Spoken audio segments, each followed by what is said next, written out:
하나님 아버지, 우리가 주님 앞에 있음이 큰 복입니다. 주님, 오늘도 주 앞에서 주의 말씀과 주의 사랑하는 마음으로 서기 원하오니 우리를 주의 긍휼과 자비로 인도하시옵소서. 감사드리며 예수님의 이름으로 기도드립니다. 아멘. 하나님 말씀 출애굽기 16장 4절 말씀입니다. 16장 4절.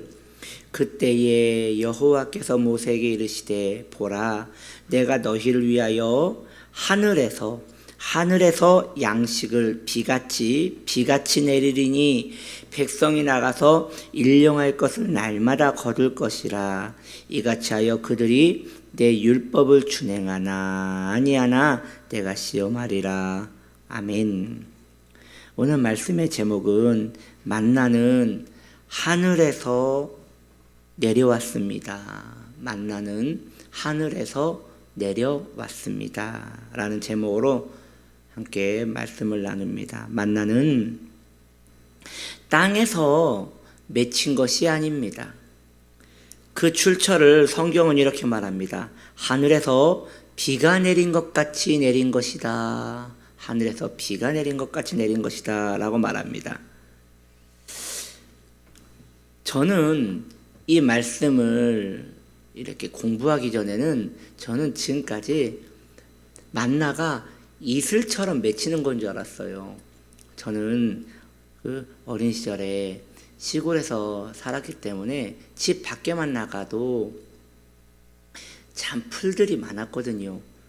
그때 기억에 제가 아침 한 7시 정도 밖에 나가면 잠자리들이 그 풀잎새에 앉아서 이슬이 날개에 젖어가지고 날지 못하고 이렇게 풀잎에 붙어 있는 것들을 본 적이 있습니다. 그래서 제가 그 잠자리를 잡곤 했었는데, 이처럼 만나도 아침에 일어나면 이렇게 이슬이 맺히듯이, 그 이슬은 이렇게 맺히는 거잖아요.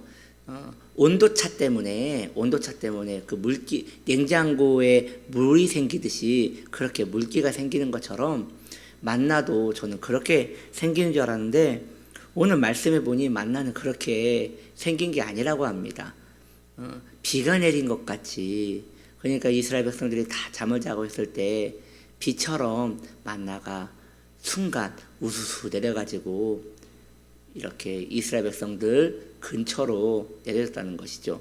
그도 그럴 것이, 이게 이슬같이 맺혔다면 이 광야, 이 건조한 곳에 어떻게 이슬이 맺혔을 것인가 싶은데, 비같이 내렸다면 이스라엘 백성들 그 장막 근처로 주님께서 이렇게 하늘에서 내려주신 것이 아니겠는가라는 생각을 해봅니다. 여튼 만나는 이슬처럼 맺힌 것 같지만 사실 비처럼 내린 것이다 라고 성경은 이렇게 또 표현하고 있습니다. 성경은 그러므로 이 비처럼 내렸다는 것은 하늘에서 내려왔다는 것을 말하는 것 아니겠습니까? 이것은 우리가 구속사적으로 이해할 수 있는 부분인 것이에요. 무슨 이야기냐? 먼저 땅으로부터 나온 인간 아담에 대해서 말씀을 드리려 합니다. 아담은 땅으로부터 말미암았습니다. 흙으로 빚어 나온 인간이 바로 아담입니다. 그런데 그 아담으로 말미암아 인간의 죄가 시작되었고 멸망이 시작되었습니다. 땅에서 나온 인간은 이 세상에서 죄를 지어 멸망하여 땅으로 돌아가게 되는 것이 그의 운명이 되었습니다. 그리고 아담으로부터 나온 그의 후손들도 똑같은 인생을 살아야 했고, 그 후손에서 후손이 된 우리 또한 그렇게 살 수밖에 없었던 것입니다. 아담의 그 죄의 DNA, 땅으로부터 나온 자의 그 DNA가 우리에게 있어서 땅은 우리에게 빨리 오라고 합니다. 그 멸망할 수밖에 없는 그 먼지와 그 더러운 찢기와 같은 그 땅이 우리에게 너도 나와 같으니 빨리 돌아오라고 합니다. 그래서인지 몰라도 인간은 그토록 땅의 일에 목을 메고 삽니다. 어차피 이 세상에서 어느 정도 세월이 지나면 생명이 사라져버릴 것을 모르는 이가 어디 있겠습니까? 그런데 1000년 살 것 같이, 10,000년을 살 것 같이 꼭 죽지 않을 것 마냥 이 땅에서 그렇게 누리고 살려고 합니다. 그런데 결국 그 결과물은 무엇입니까? 아담에게 돌아가듯, 땅으로 돌아가듯 아무것도 남지 않고 돌아가는 것입니다. 멸망인 것입니다. 그러나 이제 두 번째 인간, 우리 예수 그리스도에 대해서 말씀드리고 싶습니다. 로마서에서는 예수님을 향하여 두 번째 아담이라고 말합니다. 바로 첫 번째 아담은 땅으로부터 나왔지만 두 번째 아담은 하늘로부터 나오신이라고 말하고 있습니다. 그리스도로 말미암아 생명이 시작되었고 그리스도로 말미암아 우리에게 영원이라는 것이 시작되었고 그리스도로 말미암아 우리에게 진정한 축복이라는 것이 시작되었습니다. 진정한 축복이라는 것은 사라지지 않는 것이 진정한 축복인 것이에요. 이 땅에 있는 모든 것들은 축복이라 하나 사실 축복이 아닙니다. 왜냐? 점점 소멸될 것이기 때문입니다. 점점 사라져버릴 것이 때문입니다. 이 땅에서 겉으로 이 땅의 것으로만 만족하며 살면 우리는 결국 아담처럼 멸망하여 흙으로 돌아갈 것이니 이 얼마나 안타까운 일인 것입니까? 그러나 하늘에 만나 계신 예수 그리스도로 만족하며 그분을 응시하며 사는 성도는 멸망하지 않습니다. 왜냐? 그의 육신은 그의 재료인 땅으로 돌아갈지 모르겠지만 하나님을 사랑한 그의 영혼은 우리 주님의 곁으로 갈 것이기 때문입니다. 우리는 그리스도와 함께 영원히 살 것입니다. 그동안 우리에게 이 땅에서 풍성한 은혜를 주신 하나님 아버지께서 우리의 생명이 끝난 후에는 또 이슬이 해가 비추면 사라져버리듯 우리의 영혼도 주님의 그 광명한 빛 앞에 주님의 나라로 사라지게 될 것입니다. 에베소서 4장 10절은 이렇게 말합니다. 예수 그리스도에 대해서 말씀하는 건데요.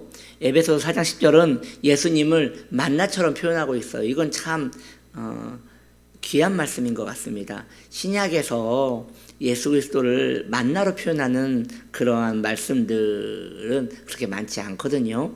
에베소서 4장 10절은 이렇게 말합니다. 내리셨던 그가 이 만나를 표현하는 거지 않습니까? 내리셨던 그가 곧 모든 하늘 위에 오르신 자니, 우리 주님에 대한 그 만나적 표현이라고 할 수 있는 것이죠.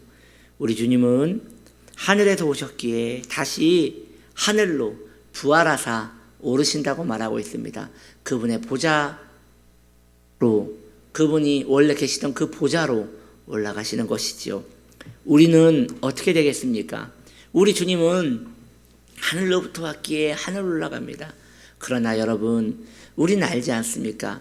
우리는 땅으로부터 말미암은 것입니다. 우리는 사실 아담의 자손입니다. 그래서 우리는 땅으로부터 나왔기에 땅처럼 이렇게 진멸당하고 멸망당할 수밖에 없는 진노의 자식일 수밖에 없는 것입니다. 그런데 그러한 우리에게 놀라운 은총이 부어졌습니다. 바로 하나님의 택하심을 입은 것입니다. 할렐루야. 바로 예수님의 십자가가 믿어진 것입니다. 그로 말미암아 성도는 이 땅으로부터 말미암았지만 돌아가는 곳은 땅이 아니라 주님의 나라로 돌아가는 것입니다. 영원한 만나신 주님께서 부활체로 다시 저 천성의 왕으로 올라가셨듯이 우리는 이 땅에서 그 주님을 섬기다가 그분의 신하로 다시 주의 나라로 가게 된다는 것이지요. 우리가 그리스도를 의지한다면 우리도 하늘에 속한 자가 되어 흙으로 멸망하는 것이 아니라 하늘에 이르게 된다는 것을 믿으시기 바랍니다. 영원한 하늘에 만나 예수 그리스도를 먹고 그 생명에 머물기를 예수님의 이름으로 축복합니다. 기도합니다. 하늘의 만나이신 우리 주 예수 그리스도께 우리가 의탁합니다. 오늘도 이 땅의 정신으로 살지 말고 하늘의 정신으로 살 수 있도록 우리를 붙들어 주시옵소서. 감사드리며 예수님의 이름으로 기도드립니다. 아멘.